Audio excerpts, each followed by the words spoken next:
Okay. So today, Friday, it was a curriculum day.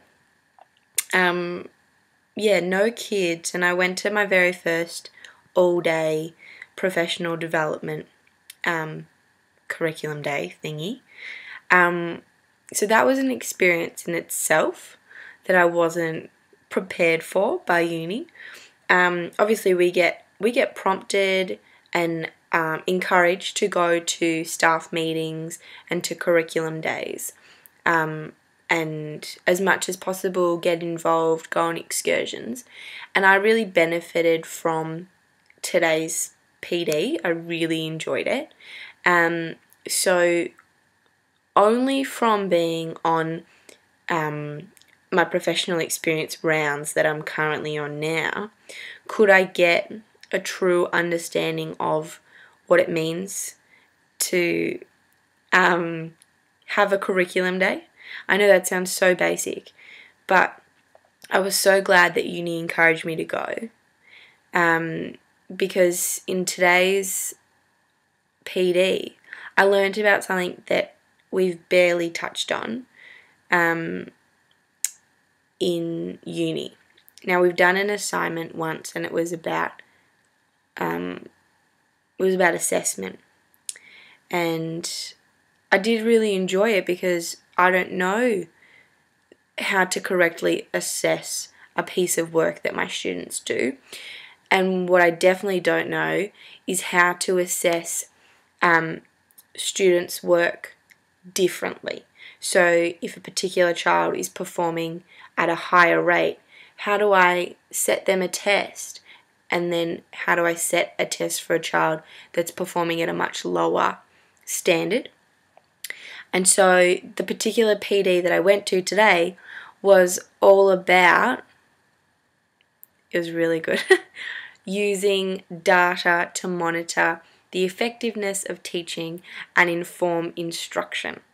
So it was talking about specifically formative and summative assessment. Formative being an assessment that informs my teaching. So finding out what students know and what they don't know.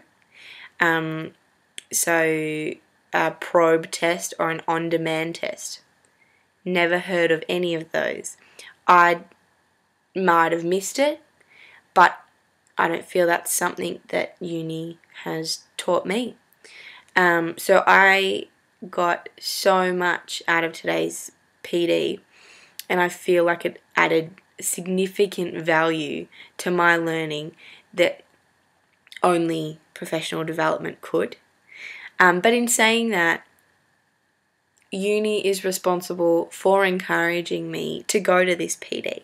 So I don't know if this is particularly good or applicable to this, to what we're talking about. But I just learnt so much. My main thing that I really got out of it was the significance of using a test, which sounds boring, which sounds like something I might have been worried about. Don't worry about. I didn't mean boring. I mean a test was something that sounded menial, and it was worrying me because I didn't feel prepared. But now I look at tests, especially formative tests, as a really positive thing. It's going to be a really great thing to use to diagnose where each of my students are at, and then I can move forward in catering to specific learning needs. And this PD was so good. And I'm feeling really motivated to teach now and to get into it. So, that's today's.